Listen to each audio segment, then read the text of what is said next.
ആദ്യത്തെ കുട്ടി ഉണ്ടായി അവരെ നമ്മൾ ഇപ്പോൾ ഭയങ്കര കെയറിങ് ആയി. ആദ്യത്തെ കുട്ടിയെ ഭയങ്കര കെയറിങ്, ഒരുപാട് സ്നേഹം കൊടുത്തു, എല്ലാവരും ഭയങ്കരമായിട്ട് സ്നേഹിച്ചു. അങ്ങനെ കുറച്ച് കാലം കഴിഞ്ഞ് കഴിയുമ്പോഴത്തേക്കും രണ്ടാമത്തെ കുട്ടി ഉണ്ടാകും. അപ്പം രണ്ടാമത്തെ കുട്ടിയുടെ പ്രഗ്നൻസി പീരീഡിൽ ഈ ആദ്യത്തെ കുട്ടിക്ക് ചില ബുദ്ധിമുട്ടുകളുണ്ടാകും. കാരണം അതിനെ അടുത്ത് വരുന്നതിനെ നിയന്ത്രിക്കും. ചുറ്റുപാടുമുള്ള ബന്ധുക്കളുണ്ട്, പുതിയ കുട്ടി വരുന്നുണ്ട്, പുതിയ കുഞ്ഞാവ് വരുന്നുണ്ട്, അത് കഴിഞ്ഞാൽ നിന്നെ വേണ്ട, നിന്നെ കളയും എന്നൊക്കെ ഈ മൂത്ത കുട്ടിയോട് പറഞ്ഞ് നമ്മളത് തമാശയ്ക്ക് വേണ്ടിയിട്ടാണ് പലരും പറയുന്നത്. അന്നലത്തെ ആ മൂത്ത കുട്ടിയുടെ ആ ഒരു ദേഷ്യവും ആ ഒരു ഇതും കാണാൻ വേണ്ടിയിട്ടാണ് ആ കുട്ടിയോട് പറയുന്നത്.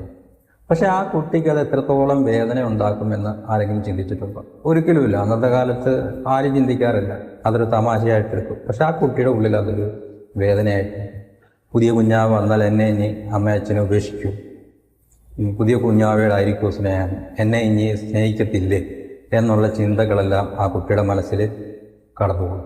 അങ്ങനെ പുതിയ കുഞ്ഞാവ വന്നു, പ്രസവം കഴിഞ്ഞ് സ്വാഭാവികമായിട്ടും ഒരു ട്രീറ്റ്മെൻറ്റിൻ്റെ ഭാഗമായിട്ട് മാറി നിൽക്കേണ്ടി വരും സ്വന്തം വീട്ടിൽ നിന്ന്. രണ്ടാമത്തെ കുട്ടി പഠിക്കുന്ന കുട്ടിയാണെങ്കിൽ, നഴ്സറിയിലോ സ്കൂളിലോ പോകുന്ന കുട്ടിയാണെങ്കിൽ അതിനെ ഗ്രാൻഡ് പേരൻസിൻ്റെ അവിടെ നിർത്തിയിട്ടായിരിക്കും പോവുക. അപ്പോൾ ആ കുട്ടിയുടെ വ്യൂ പോയിന്റിൽ ആ കുട്ടി എങ്ങനെയാണ് ആ സംഭവത്തെ കാണുന്നതെന്ന് ചിന്തിച്ചിട്ടുണ്ടോ? കുട്ടി നോക്കുമ്പോൾ പുതിയ കുഞ്ഞാവ് വന്നു, പുതിയ കുഞ്ഞാവയായിട്ട് അച്ഛനും അമ്മയും പോയി, എന്നെ ഉപേക്ഷിച്ചു, എന്നെ ഇനി അവർക്ക് വേണ്ട, അവർക്ക് പുതിയ കുഞ്ഞാവയെ മതി, ഇനി അവർക്ക് പുതിയ കുഞ്ഞാവയോടാണ് സ്നേഹം. എത്രത്തോളം വിഷമം ആ കുട്ടിയുടെ ഉള്ളിലുണ്ടാവും എന്നാരെങ്കിലും ചിന്തിച്ചിട്ടുണ്ടോ? ഈ വിഷമം കുറച്ച് കഴിയുമ്പോൾ അത് സാഹചര്യങ്ങളോട് പൊരുത്തപ്പെടും കുട്ടി. പക്ഷേ എന്നിരുന്നാലും ആ കുട്ടിയുടെ ഉള്ളിൽ ആ ഒരു വിഷമം എന്ന് നിലനിൽക്കും. ആ വിഷമം അത് മുതിർന്നു വരുമ്പോഴും അതിൻ്റെ എഫക്റ്റ് അതിനെ സ്വന്തം സഹോദരിയോട് അനിയത്തിയോട് ഉള്ള സ്നേഹം പ്രകടിപ്പിക്കുന്നതിന് തടസ്സമായിട്ട് വരും. അതിനോടൊരു ദേഷ്യമോ അല്ലെങ്കിൽ ഒരു അകൽച്ചക്കുറവോ ഒക്കെ ഉണ്ടാകാനുള്ള സാധ്യതയുണ്ട്. ഇതിനെല്ലാം കാരണക്കാർ നമ്മളാണ്. കാരണം അതിനോട് തമാശയ്ക്ക് പറഞ്ഞു, പുതിയ കുഞ്ഞാവ് വരുമ്പോൾ അവർ നിന്നെ ഉപേക്ഷിക്കും, അവർക്ക് നിന്നെ വേണ്ടാന്ന് തമാശയ്ക്ക് കൂട്ടത്തിലുള്ള ബന്ധുക്കൾ പറഞ്ഞിട്ടുണ്ട്.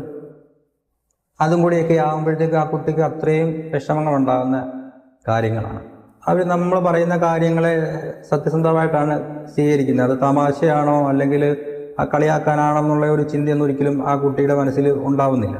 അപ്പം ഇങ്ങനെയുള്ള ഒരുപാട് വേദനകൾ നമുക്ക് ചൈൽഡ്ഹുഡിൽ കിടപ്പുണ്ടാകും.